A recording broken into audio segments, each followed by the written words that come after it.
Ben, je vais vous raconter une histoire. Je dis pas que toutes les histoires se passent comme ça, mais ça arrive parfois, voire souvent. Il y a peut-être des scènes que vous aurez vécues, peut-être des situations dans lesquelles vous vous reconnaîtrez. C'est l'histoire d'une entreprise, d'une organisation qui s'intéresse à l'agilité, un petit peu par obligation à vrai dire. Parce que ça devient à la fois important de dire qu'on est agile. C'est une mode, c'est une question d'image, de réputation à un moment donné. Beaucoup d'autres le disent sur la place publique. Mais en vérité, bon, cette organisation, elle fait quand même face aux mutations du monde moderne. C'est l'accélération des changements, c'est l'évolution des marchés, leur dynamique de plus en plus grande, c'est le changement du comportement des clients ou des utilisateurs. Et il y a un enjeu à continuer à être performant ou peut-être simplement à survivre. Donc il faut une recherche extrêmement poussée pour identifier un consultant expert de l'agilité qui va pouvoir répondre à leurs problèmes. Bon, finalement, ils en ciblent un qui convoque pour parler du sujet. Et le représentant de ce cabinet, c'est plutôt un commercial. Et le commercial, il sait parler des sujets qui intéressent les décideurs. Surtout pour ce management qui, comme la plupart du management, notamment français, a une culture qui est héritée du monde de l'industrie, ou de l'ère de l'industrie. Et l'agilité, c'est d'abord vu comme un moyen d'augmenter la productivité des équipes. Et ce modèle agile opérationnel que leur proposent leurs consultants, ça leur fait très envie. Délivrer plus vite, de manière plus prédictible, quel bon manager ne voudrait pas de ça?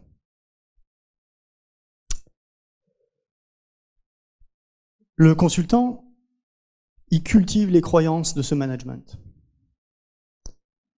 La croyance, par exemple, que le suivi d'un plan garantit le succès. C'est parce qu'on exécute parfaitement le plan qu'au final on réussit. La croyance que l'agilité, c'est quelque chose qui peut être livré, qui peut être implémenté, qui peut être installé dans une organisation. Finalement, c'est une approche toute waterfall de l'adoption de l'agilité. Voilà, ça permet de les rassurer et de les rassurer en leur donnant l'illusion de contrôle dont ils ont besoin. Mais ce n'est qu'une illusion. On rappelle, ces managers, eux, leur truc, c'est le command and control. C'est de là qu'ils viennent. Donc, il faut leur en donner. Bon, le choix de l'adoption de l'agilité, c'est une problématique, en fait, à laquelle ce management, il est incapable de répondre. Il ne connaît pas vraiment le sujet. Et pourtant, ils doivent prendre une décision. Là, je me suis accaparé et j'ai refait une petite illustration qui provient de Reinventing Organizations de Frédéric Laloux. Et le sous-titre de cette illustration, c'est « La hiérarchie ne sait pas gérer la complexité ». Puis je vous rappelle aussi, il y a l'iceberg de l'ignorance. C'est-à-dire que ce top management, il ne perçoit qu'un tout petit pourcentage des problèmes qu'il y a dans l'organisation. Pourtant, il va décider. Mais ils vont poser des conditions. Ils préviennent que l'agilité devra respecter certaines contraintes de l'organisation. Ils veulent changer, mais pas trop. En tout cas, pas là où ça risque de créer des frictions. Tout ce qui va potentiellement remettre en cause la gestion traditionnelle de l'entreprise, c'est exclu d'y toucher. Par exemple, la gestion budgétaire et les plans capacitaires. Comme ça qu'on fonctionne.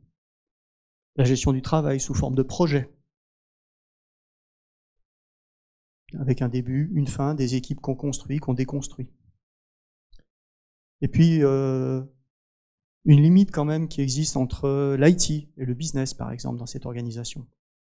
Et des frontières qu'il ne faudra pas franchir. Donc en résumé, on va se concentrer sur les équipes. Même si, soyons clairs, c'est pas parce qu'on a plus d'équipes agiles dans une organisation qu'on est une organisation plus agile. Et finalement, lui, le consultant, il est plutôt satisfait de ne pas avoir adressé toutes ces problématiques. Là, j'en profite, je ne sais pas si vous avez vu le nombre d'annonces pour des postes de Scrum Master, de coach agile, dans lesquels il y a une mission, hein, c'est de livrer le périmètre convenu dans les coûts et les délais. Ce qui veut bien dire qu'on ne remet strictement rien en cause. Bon courage à ceux qui répondent à ces annonces. Et donc un jour, le grand changement est annoncé à l'organisation. Je ne vous cache pas que derrière ce « nous », c'est plutôt « vous ». Hein ? Et dans les rangs, dans l'Assemblée, on sent déjà une forme de fatalité. Tout le monde va devoir y passer, cette fois. Bon, après, c'est pas la première fois qu'il y a un changement d'envergure qui est opéré dans l'organisation. Hein, ça arrive régulièrement. Le jour où il a fallu adopter Waterfall, je ne sais plus avec qui on parlait de Prince 2, je connais pas, je m'excuse. Bref, et maintenant l'agilité. Bon, il fallait que ça arrive à un moment donné parce qu'ils entendaient que ça se passait ailleurs.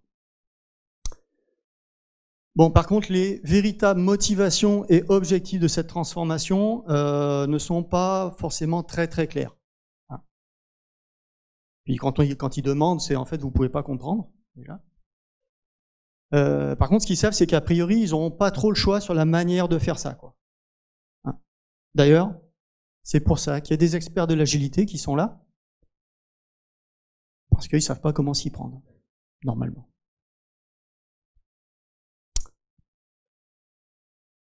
Donc les consultants, eh ben, ils opèrent une première phase d'analyse, d'audit, c'est à ça qu'ils s'étaient engagés, au cours de laquelle ils vont faire une évaluation de la maturité agile de l'organisation, donc des équipes essentiellement. Même si a priori, il n'y a aucun modèle qui peut prédire, anticiper ou décrire l'état unique d'agilité dans une organisation. Ça n'existe pas. Alors c'est une étape, ma foi, fort agréable et très appréciée des équipes. Hein. Bon, c'est assez culpabilisant, assez démoralisant, voire même ça peut les mettre un petit peu en colère. Mais cette étape, elle est très très importante pour le consultant parce que ça va servir à justifier le besoin de l'étape suivante, qui est évidemment la formation.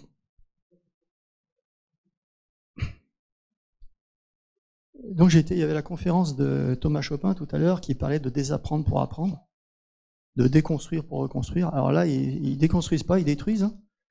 Donc ils vont commencer par, alors pas forcément expliquer, mais dire aux gens que ce qu'ils font, ce qu'ils faisaient jusqu'à présent, c'était pas bien. Je vais pas vous faire jouer au jeu du bien, pas bien, mais ça, c'était pas bien. Donc on va commencer par un petit lavage de cerveau. Et puis ensuite, tout le monde est formé à l'agilité. Ah ben parce que maintenant, il faut leur expliquer ce qui est bien. On leur a dit que c'était pas bien, maintenant on va leur dire ce qui est bien. Voilà. Alors les formations, ça coûte très très cher, hein, parce que c'est quand même des experts qui donnent ces formations. On y passe beaucoup de monde, donc à la tête de bétail, voilà, mais ça sert pas à grand chose. Hein, honnêtement, on va faire 2-3 jours, on va effleurer les sujets. Former, ça signifie absolument pas être formé, être compétent. Ça signifie juste avoir entendu parler de quelque chose qu'on ne connaît pas. Donc on a pris connaissance que quelque chose existait. Mais on n'est absolument pas compétent sur le sujet, soyons clairs.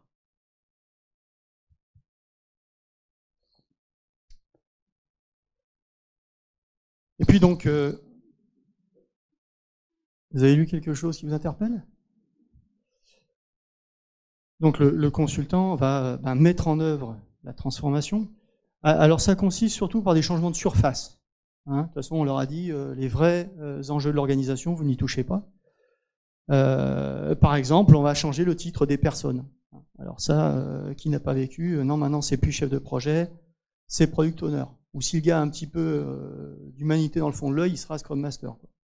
Hein. Mais voilà, ça change ni leur rôle ni leur façon de travailler. J'étais un peu dur avec les chefs de projet. Et puis, par exemple, on va organiser tous les jours à la même heure une petite réunion de coordination, enfin de reporting, quoi, soyons clairs, hein, parce qu'on est quand même, on aime le micromanagement. Et puis voilà, une fois qu'on a fait cette éducation, là, ce vocabulaire et tout, bon, on relâche les gens comme ça dans l'organisation avec ça. Donc ça crée une belle confusion. Hein. On emploie les mots dans n'importe quel sens, ce qu'on appelle des buzzwords en anglais. J'aime pas trop les anglicismes, donc j'évite. Mais voilà. Après cette étape de formation, le consultant il va implémenter le modèle opérationnel agile. Ok. Alors ça commence par SAF quelque chose des fois ou bon, ce genre de trucs. Et donc là le but du jeu c'est de mettre en place de nouvelles procédures ou de nouveaux processus de travail. Donc on vient ajouter du travail au travail. Bien sûr on n'enlève rien, hein, je vous rappelle. Hein, on vient en rajouter par-dessus. Donc finalement, qu'est-ce qui va se passer? C'est que pour obtenir le même résultat qu'avant, ça va demander plus d'efforts. Par exemple, on va faire des estimations, il y a un sujet intéressant sur les estimations tout à l'heure et l'engagement. On va faire des estimations en points, story points si on utilise les user stories, à la place des jours. Mais après, derrière, on va refaire des conversions en jours, parce que le plan capacitaire, bah, c'est des jours hommes. Et voilà, pas de chance. On fait des revues de sprint. Par exemple, on va faire implémenter du Scrum, on va faire des revues de sprint, mais on garde les comités de pilotage projet. Donc ça entraîne toujours plus de bureaucratie. Alors, j'ai pas le chiffre actualisé, mais la dernière fois que j'avais vu, c'était plus 7% de bureaucratie dans les organisations chaque année. Donc la première année, c'est 7, puis après, vous commencez à compter.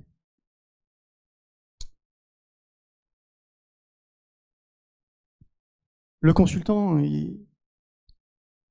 il a assuré le management là-dessus, c'est qu'il va... il y a un plan de déploiement de l'agilité dans l'organisation. C'est le suivi du plan de déploiement qui est important. Et donc, on va s'empresser de déployer à l'échelle de l'organisation des choses qui ne fonctionnent pas. C'est-à-dire qu'avant que même une simple équipe devienne agile, fonctionne bien, et puis encore, il faudra se mettre d'accord sur les critères de qu'est-ce que c'est qu'une équipe qui fonctionne bien, qui est performante, si vous voulez. Déjà ça, il faut des mois pour l'atteindre, de mon expérience. Mais là, non, il y a une forme d'empressement parce qu'il y a un plan à respecter, et donc, on va déployer à l'échelle de l'organisation des choses qui ne fonctionnent pas. Bon, il y a une question quand même. Est-ce que c'est possible de déployer, c'est-à-dire de mettre à l'échelle d'une organisation quelque chose qui ne marche pas et que ça donne pour résultat quelque chose qui marche? Moi, j'ai ma réponse, mais je vous laisse y réfléchir un tout petit peu.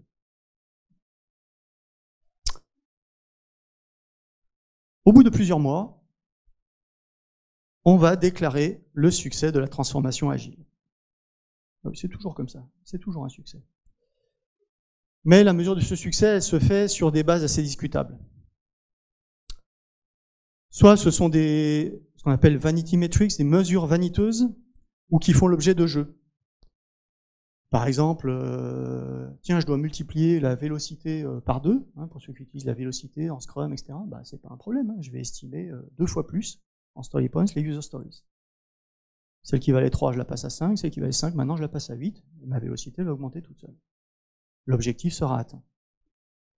Ou alors, on a des mesures qui sont centrées sur les individus, par exemple. Alors, moi, le jour où j'ai vu le concept, imaginez le combo vélocité individuelle, succès. Voilà, parce qu'on est dans une culture de la gestion individuelle du travail dans cette organisation.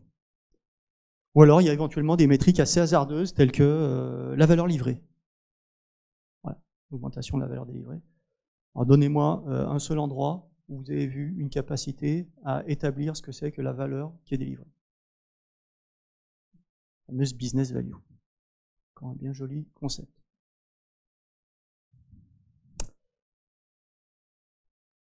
Et ce qui intéresse le consultant, finalement ce qui l'arrange bien, c'est de mesurer l'adoption de l'agilité et non pas les bénéfices de l'agilité. L'adoption de l'agilité, c'est par exemple combien d'équipes sont devenues agiles. Peu importe si ce que font ces équipes maintenant, ça n'est ni mieux ni moins bien qu'avant.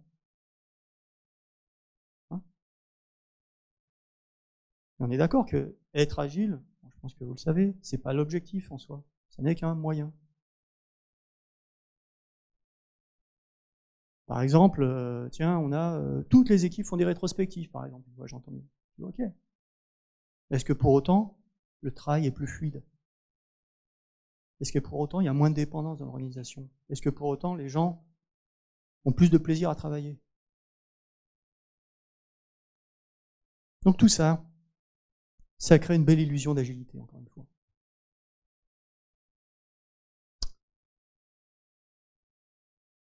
Alors, comme dans beaucoup d'endroits, on sait que la transformation agile est terminée lorsqu'il n'y a plus de budget et que le coach agile est parti.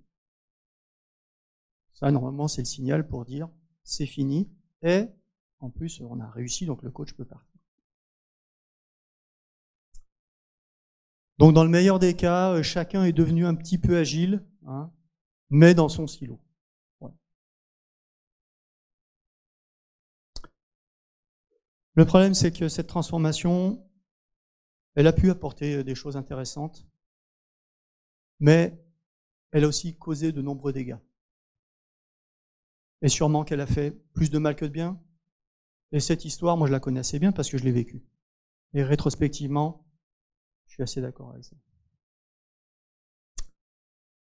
Au bout d'un certain temps, le management se confronte à la réalité, celle de la véritable performance de l'organisation, avec des vrais indicateurs. Est-ce qu'on génère plus de revenus? Est-ce qu'on maîtrise nos coûts? Est-ce que nos clients sont satisfaits? Et est-ce que nos employés ont un bon moral? Et là, c'est la désillusion. Pardon.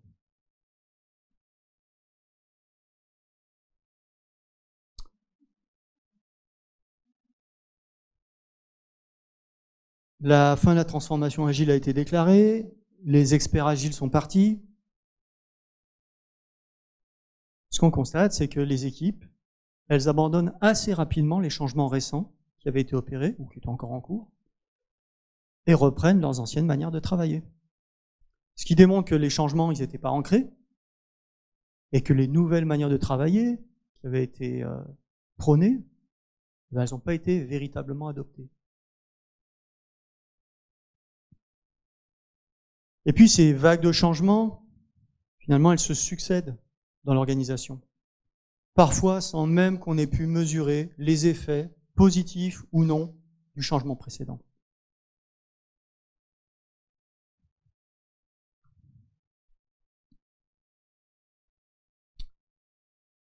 Comme toute organisation, celle-ci, elle a tendance à vouloir maintenir un état de stabilité et d'équilibre dans ces différents systèmes. Par exemple, l'équilibre financier, l'équilibre des relations avec ses clients ou avec ses employés. Ce sont des processus qui régissent l'entreprise et qui souvent sont moins visibles. C'est ce qu'on appelle l'homéostasie organisationnelle. En cas de réaction homéostatique, lors d'un processus de transformation au sein d'une organisation, c'est cette capacité à revenir à son état initial qui peut donc être identifiée comme ce qu'on appelle de la résistance au changement, vulgairement. Mais non, il n'y a pas de résistance au changement, c'est de l'homéostasie organisationnelle. C'est-à-dire que comme on n'a pas changé les règles du jeu global de l'entreprise, lorsqu'on vient amener un changement, si ce changement il n'est pas authentique, il n'est pas durable, dès qu'on s'en va, les gens reprennent leurs habitudes qui leur permettaient de répondre aux règles de l'entreprise. C'est ce qu'on appelle les changements de niveau 1 dans les organisations.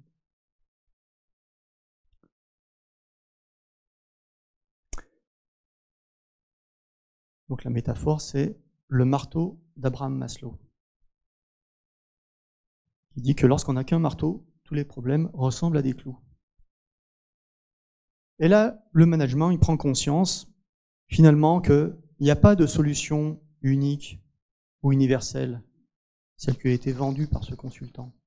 Il n'y a pas non plus de baguette magique, ça n'existe pas, on ne peut pas se débarrasser du problème. Alors comment sortir de cette impasse, de cet échec? Alors, ils ont un coup de chance, c'est qu'ils vont tomber sur quelqu'un, ils vont le rencontrer, c'est Dan. Et il leur propose une autre manière dont les changements devraient s'opérer pour être durables et profitables. Bon, à ce point, la question, au-delà de combien ça coûte, évidemment, c'est est-ce qu'ils y croient encore? Parce que après des expériences comme celle-ci, il y a des blessures, il y a de la démotivation, il y a de l'usure. On a beaucoup éprouvé la résilience de l'organisation et des individus. Alors des fois, c'est loué dans une entreprise, la résilience. Ouais, il faut savoir que c'est une épreuve quand même. Hein. On ne peut pas vivre que comme ça. Mais voilà, à un moment donné, il pourrait se dire, l'agilité, c'est pas pour nous. Ou ça marche pas. Alors, il va prendre le soin de leur expliquer un petit peu. D'abord, il va leur expliquer la raison principale de cet échec, qui n'est pas que le leur. C'est un échec qui est généralisé. Ce qui est à l'origine de cet échec, c'est l'imposition de l'agilité. Et c'est en ce sens que, globalement, l'industrie agile a échoué. Et aujourd'hui, si on entend ce qu'on appelle le agile bashing, ou tout un tas de dérives à propos de l'agilité, la première cause, c'est bien celle-ci. Quelle est la probabilité que lorsqu'on impose à quelqu'un de changer, ça se passe bien? Que la personne, elle soit motivée et que le changement, il soit pleinement et durablement adopté. Je ne sais pas si vous connaissez la courbe d'adoption de l'innovation ou du changement. C'est Everett Rogers. Et encore, on parle d'adopter une innovation, c'est-à-dire que personne n'est forcé là. Hein, okay. Les pionniers, c'est 2-3%. Si on rajoute les premiers adopteurs, early adopters, on arrive à 15%. 15%. Les gens qui sont intéressés, qui sont motivés. Derrière, c'est le précipice. Et on parle de la majorité précoce, majorité tardive, 70% des gens, 15% de réfractaires que vous n'aurez jamais. Ok, donc on est sur 15% de l'organisation en fait. Et on se dit, mais non, on va imposer ça à tout le monde. Je ne sais pas si vous connaissez Ron Jeffries, qui est un très grand agiliste, qui est un très grand technicien, qui a une très grande carrière, qui dit « j'ai jamais vu d'entreprise agile ». Donc pour obtenir une adoption rapide et durable de l'agilité, Dan il leur propose de s'appuyer sur des idées fondamentales de la psychologie des jeux d'une part et de l'anthropologie culturelle d'autre part. Et ça les interpelle beaucoup.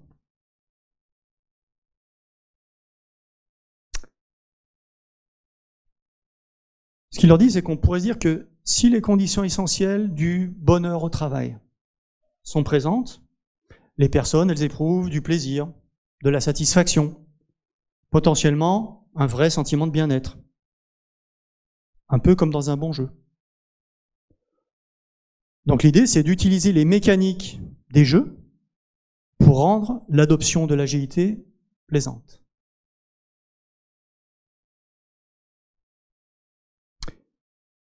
Et donc les conditions essentielles, ça serait celle-ci. Ça serait de cultiver un sentiment de contrôle, c'est-à-dire un pouvoir de décision, de l'autonomie. De cultiver un sentiment de progrès. Un sentiment de progrès, par exemple, en finissant des petites choses fréquemment.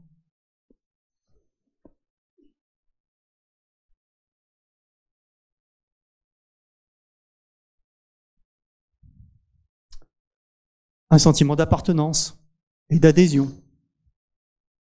Par exemple, à une communauté ou à l'organisation elle-même.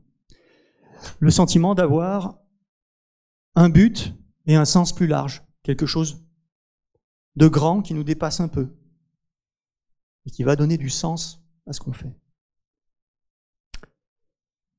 Est-ce que vous connaissez un domaine où les personnes sont particulièrement engagées, motivées?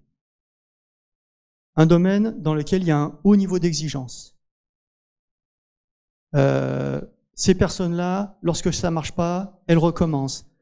Elles appellent un copain si elles n'y arrivent pas. Elles veulent réussir. Elles peuvent y passer des heures, Chaque semaine, il y a de la documentation, il y a des tutos, il y a des forums pour les nouveaux arrivants. Certains sont même prêts à payer pour ça. Vous savez de qui je parle?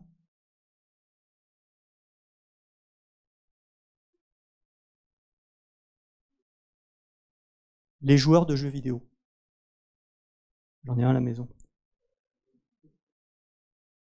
Est-ce que vous savez pourquoi ils sont impliqués comme ça?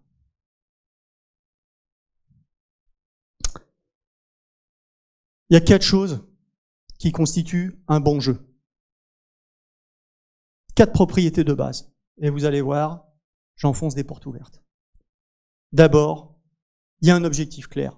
Chaque jeu a un objectif clair. Comment peut-on collaborer si on n'a pas ça? Ensuite, il y a un ensemble de règles qui s'appliquent uniformément. Ok, j'ai le droit de tuer tel monstre avec telle arme.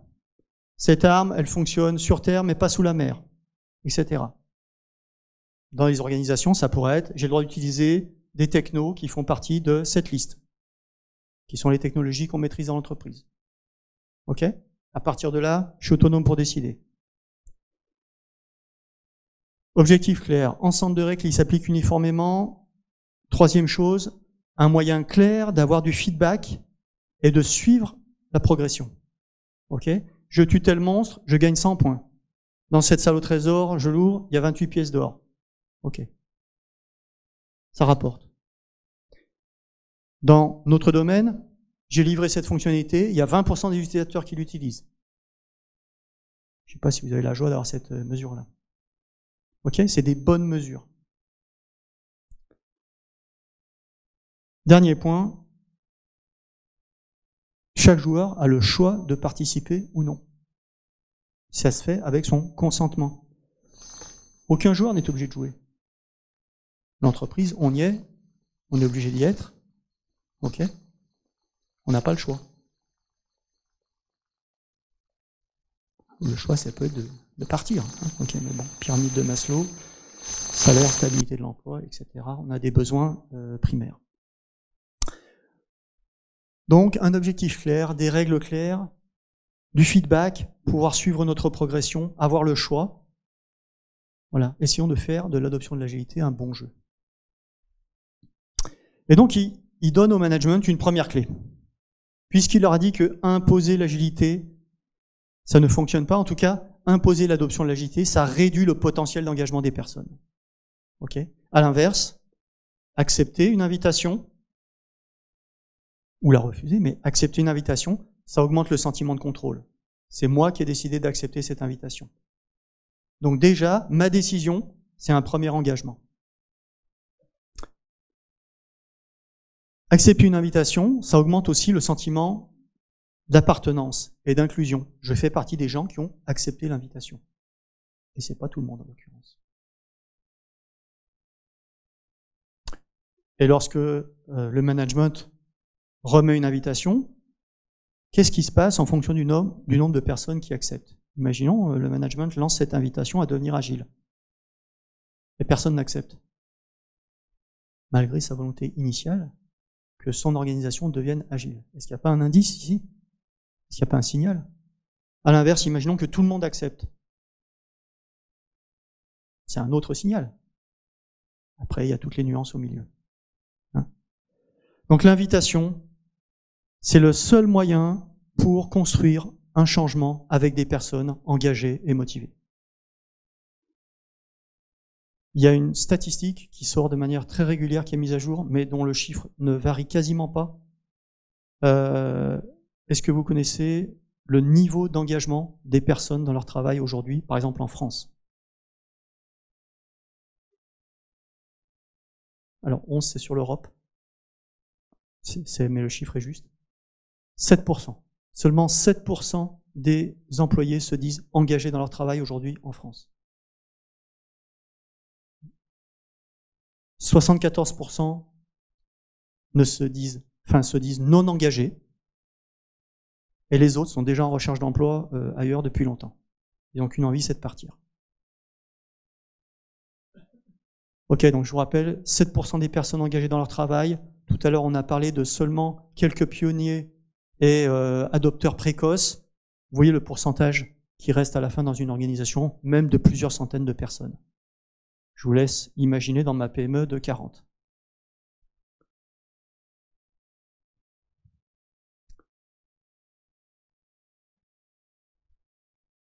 Dan continue son explication, et là il arrive avec un mot très compliqué.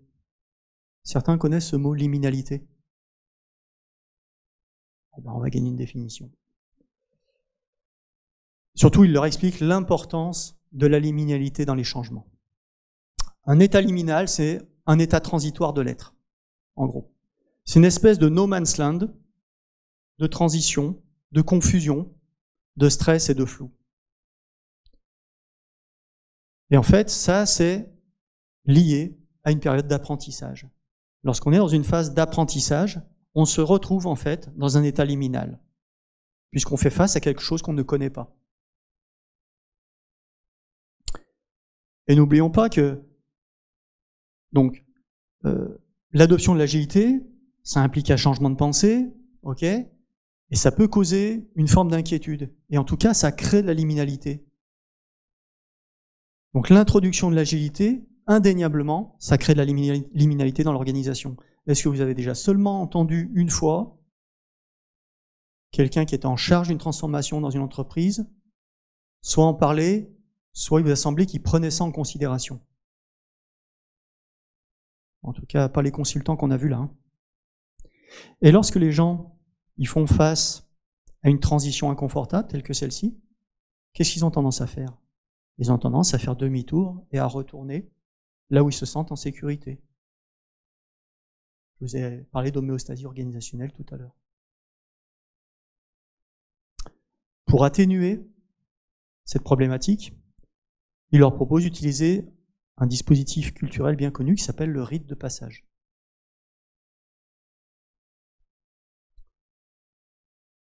Le rite de passage, c'est quelque chose qui est utilisé depuis des milliers d'années pour gérer des transitions stressantes dans l'expérience humaine. Par exemple, les sociétés tribales utilisaient ça. Par exemple, pour devenir un homme, un jeune, il va devoir aller chasser un animal sauvage. Et le rite, c'est une épreuve, en fait. Et une fois accompli, il va faire partie de la communauté des hommes. Bon, on va pas demander à tous les développeurs de partir en safari pour aller tuer les quelques espèces protégées qui restent. Mais voilà, l'agilité, c'est un framework d'apprentissage. L'apprentissage, c'est le changement. Le changement est stressant, il produit de la liminalité. Et le rite de passage, c'est le dispositif culturel pour gérer la liminalité. Okay, donc il faut penser qu'on doit gérer la liminalité en fait, dans le changement.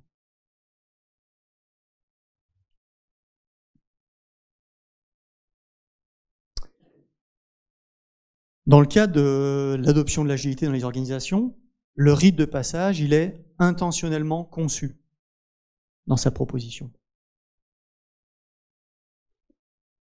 Par exemple, il va proposer que ce rite de passage commence par un open space technology, j'en ai parlé ce matin, je ne sais pas s'il y avait des gens qui étaient là, un forum ouvert.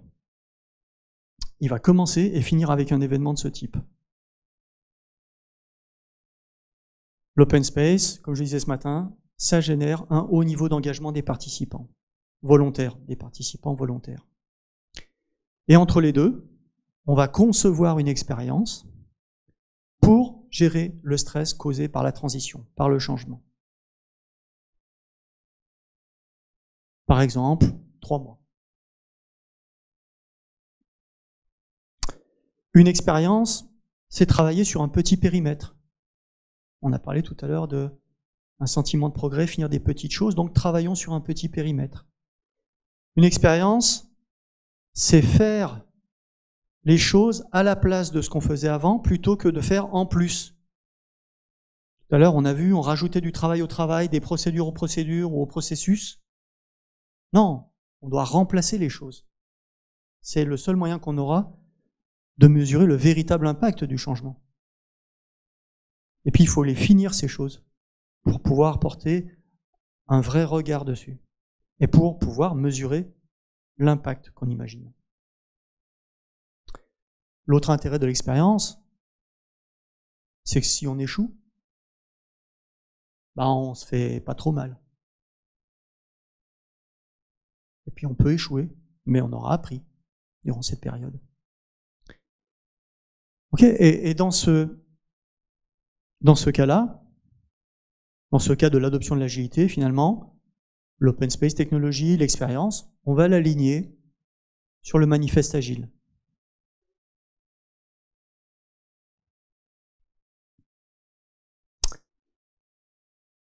Au final, ce que leur dit Dan, c'est que toutes ces composantes, la puissance de l'invitation, l'open space qui génère de l'engagement, les rites de passage pour réduire la liminalité, la mécanique des jeux, et plus encore, ça forme un tout cohérent qui s'appelle Open Space Agility.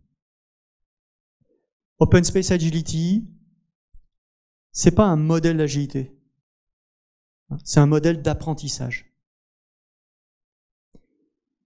Il vous dit pas comment devenir agile. Simplement, il va vous aider à apprendre comment le devenir. Ce qui est complètement différent. Open Space Agility, c'est une technique répétable qui permet une adoption rapide et durable de l'agilité. Cette technique, on peut l'ajouter à tout moment dans l'organisation, peu importe où on en est, peu importe ce qu'on a fait avant. Je vous ai parlé de la théorie de laquelle se nourrit Open Space Agility. Je vous ai parlé de la raison principale de l'échec des transformations agiles telles qu'elles s'opèrent aujourd'hui, c'est-à-dire par imposition. Je vous ai parlé du concept de liminalité lié à l'apprentissage et du seul moyen qui permet de générer de l'engagement dans un changement, l'invitation. Je ne vous parle pas de tous les détails d'Open Space Agility. Il faudrait une autre conférence pour ça. Mais si ça vous a donné envie d'explorer cette approche, voilà le guide ultime. Je ne sais plus, c'est 60 pages. C'est un tout petit bouquin. C'est de loin ce que j'ai lu de plus intelligent sur l'adoption de l'agilité. Je vous remercie.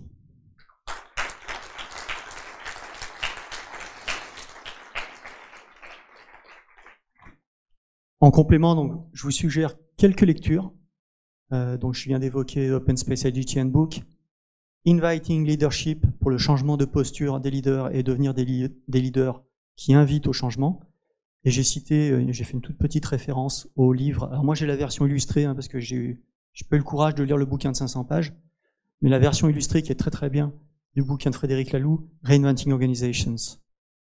Il y a quelques liens ici, la présentation est d'ores et déjà disponible sur SlideShare, donc il suffit qu'avec son titre, vous la recherchiez.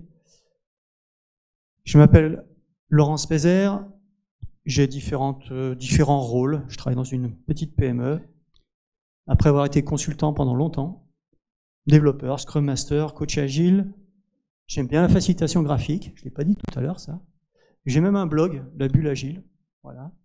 Je suis présent que sur 2 réseaux. Le premier qui est magnifique, c'est la planète Terre. Et le second, c'est LinkedIn, qui n'est pas toujours magnifique. Je remercie les organisateurs de m'avoir invité à ce très bel événement. Je remercie également les sponsors qui ont contribué, qui l'ont rendu possible, et en particulier toute mon admiration aux sponsors indépendants. Et si jamais vous voulez me faire quelques retours, je les lirai avec plaisir. Merci.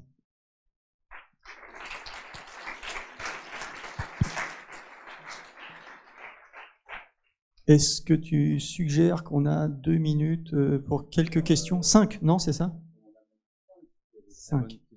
Le temps que quelqu'un se décide, je vous montre juste un autre livre qui est super. Si vous aimez des présentations dans ce style, c'est un bouquin de Dan Rome qui s'appelle Show and Tell et qui vous explique comment construire des présentations qui peuvent intéresser les gens. Je le mets là à dispo si vous voulez le feuilleter avant de partir. Ouais. Tout à l'heure, vous parliez de rites de passage pour embarquer une équipe de volontaires. Moi, sur une expérience d'accompagnement, une transition agile que j'ai eue récemment, on a eu dès, je crois, le 2e sprint un besoin sur lequel le client ne savait pas s'exprimer, et on a fait faire un spike à l'équipe. Et j'ai senti à l'époque qu'il y avait un espèce de truc qui s'était fait dans la mentalité des personnes de l'équipe qui étaient en train de découvrir l'agilité et qui se sont dit, OK, là, on peut parler aux clients et on peut leur proposer des solutions techniques, on a quelque chose à apporter autre que juste du code, quoi. Ouais. Est-ce que vous avez d'autres exemples de rites de passage qui peuvent se faire si celui que j'ai évoqué en est un ou... Non, pour moi, alors c'est pas vraiment un rite de passage. Hein. Un rite de passage, c'est vraiment une expérience, en fait. C'est une expérience qui dure... l'exemple qu'il y a souvent dans Open Space Agility, c'est 3 mois à peu près. Ok, on parle d'adoption de l'agilité à l'échelle d'une organisation. Donc là, je m'attaque directement aux transformations agiles. Hein. Je ne parle pas forcément... Après, les équipes, hein, je veux dire, développent leur propre agilité, mais là, c'est plus comment on change les règles du jeu dans l'entreprise, quoi. Hein. Donc, typiquement, ça peut être un sujet, ça peut être... il y avait une question ce matin, comment on fait pour faire des feuilles de route qui tiennent la route, réalistes, atteignables, avec des gens qui nous estiment des trucs en story points. Ok. Ou question suivante, ou un autre sujet, c'est est-ce qu'on pourrait ne plus estimer à l'échelle d'une organisation, je veux dire. Ça remet en cause des choses. Il y a plein de choses qui s'appuient sur les estimations, hein, notamment tous les plans faux, évidemment, puisque c'est faux. Donc non, mais comment on déconstruit des croyances, aussi des choses comme ça. Là, ton exemple à l'échelle d'une équipe, si tu veux, oui, pour moi, on n'est pas trop dans la thématique, tu vois. Ouais. Là, les expériences dont on parle, ça a trait vraiment au fonctionnement de l'organisation, généralement, tu vois. D'accord, donc c'est vraiment un rite de passage vraiment au niveau organisationnel. Ouais, et donc on appelle ça rite de passage parce que l'expérience, elle est conçue à l'occasion d'un open space, donc vous pourrez aller voir ce que c'est si vous ne le savez pas exactement, mais voilà, en tout cas, il y a une discussion qui a lieu à un moment donné avec les personnes concernées, les personnes motivées. Elles identifient une idée de changement, elles conçoivent une expérience autour de ça, ok, et ensuite l'expérience se déroule, à la fin on se retrouve pour faire le bilan de ça. C'est un petit peu comme ça que ça fonctionne. Ce que doit adresser l'expérience, c'est comment réduire le stress lié par le changement. Ok, comment on va réduire les risques, comment on va éviter les frictions, comment, etc., etc. Okay, comment on va rassurer là-dessus. Merci. De rien.